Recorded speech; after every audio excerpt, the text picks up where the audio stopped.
ఇద్దరు, ఓ పక్క షర్మిల గారు, ఇంకో పక్క సునీత గారు, ఇద్దరును ఈ ఇద్దరు అన్నదమ్ములే చంపేశారు అని డైరెక్ట్గా చెప్పిన రోజు మీకు మాటలు ఏమయ్యాయి? ఆ రోజు ఎందుకు సిబిఐ ఎంక్వైరీ పెట్టలేదు? నిజంగా ఢిల్లీ వెళ్ళి ఈరోజు మీరు ధర్నా చేయడం కాదు, ఢిల్లీ వెళ్ళి సిబిఐ ఎంక్వైరీ మీ చిన్నాన్ని ఎవరు చంపారో వెయ్యగలవా? నీకు ధైర్యం దమ్ముంటే సిబిఐ ఎంక్వైరీ కోరుకోగలవా? ఎవరు చంపారో అది చెయ్యలేవు, ఎందుకంటే మీ ఇంట్లోనే చంపారు. మీరేమో ప్రజాస్వామ్యం గురించి మాట్లాడుతున్నారు. ఈరోజంట ఎవరైనా కక్షపూరితంగా ఒకరికొకరు కొట్టుకుంటే అది మా మీద ఆపాదిస్తారు, కక్షపూరితంగా ఎవరెవరైనా చంపుకుంటే అది మా మీద ఆపాదిస్తారు. వెంటనే అబద్ధాలు ఆడడం మీకు వెన్నతో పెట్టిన విద్యలా ఉంది. ఎందుకంటే మొదటి నుంచి అదే. మీ బాబాయిని చంపేసిన తర్వాత మీరే చంపేసి గుండెపోటు అన్నంత పెద్ద అబద్ధం ఆడిన వాళ్ళు చిన్న చిన్న అబద్ధాలు ఆడరని మేమైతే అనుకోవడం లేదు. ఎందుకంటే మీకు ప్రజాస్వామ్యం అని కానీ, మనుషులని కానీ, మానవత్వం అని కానీ మచ్చుకు కూడా ఎక్కడా కనిపించలేదు జగన్ రెడ్డి నీకు. ఈరోజు మీరు మాట్లాడుతున్నారే 33 చనిపోయారు, సిగ్గనిపించట్లే మాట్లాడడానికి. 3 4 ఎక్కడో మీరే నరుక్కొని మీరే చంపేసుకొని 33 చనిపోయారు. 30,000 మంది ఆడపిల్లలు కనిపించకుండా పోతే ఆ రోజు ఏమైంది నీ మాటలు?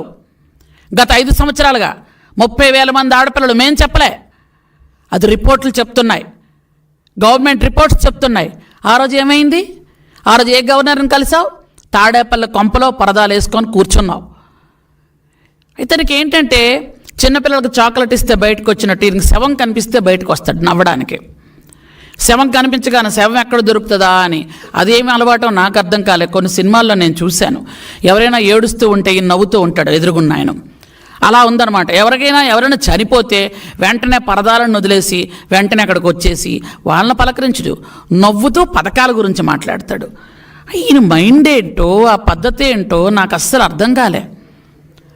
మీరు ఇలా మాట్లాడుతున్నారే, మరి ఆ రోజు డాక్టర్ సుధాకర్ గారిని నడి రోడ్డు మీద చంపారే, నడి రోడ్డు మీద మీ వాళ్ళే చేశారే, మరి అతని గురించి ఎందుకు మాట్లాడట్లేదు? మీ సొంత చిన్న గురించి ఎందుకు మాట్లాడవు?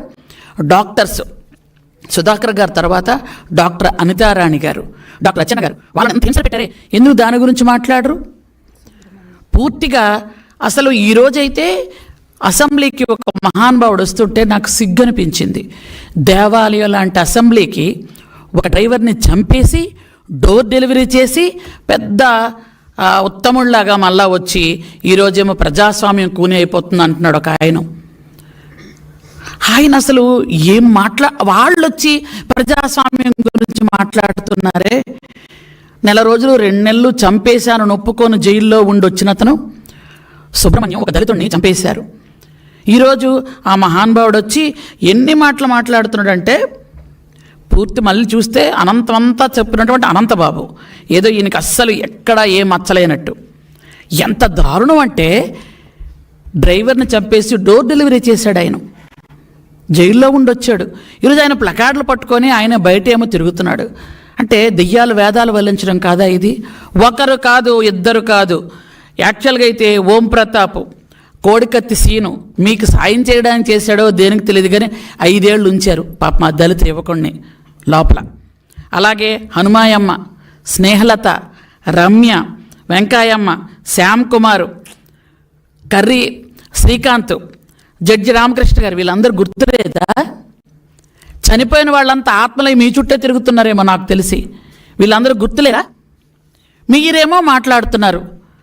నిజంగా మీకు ధైర్యం ఉంటే, నిజంగా మీరు ప్రజాస్వామ్యాన్ని కోరుకొని ఉంటే మీ చిన్నాన్ని ఎవరు చంపారో సిబిఐ ఎంక్వైరీ వేయండి. సిబిఐ వాళ్ళు వస్తే బాంబులేస్తామని బెదిరించి పంపించిన మీరు కూడా ప్రజాస్వామ్యం గురించి మాట్లాడుతున్నారేంటి జగన్మోహన్ రెడ్డి గారు?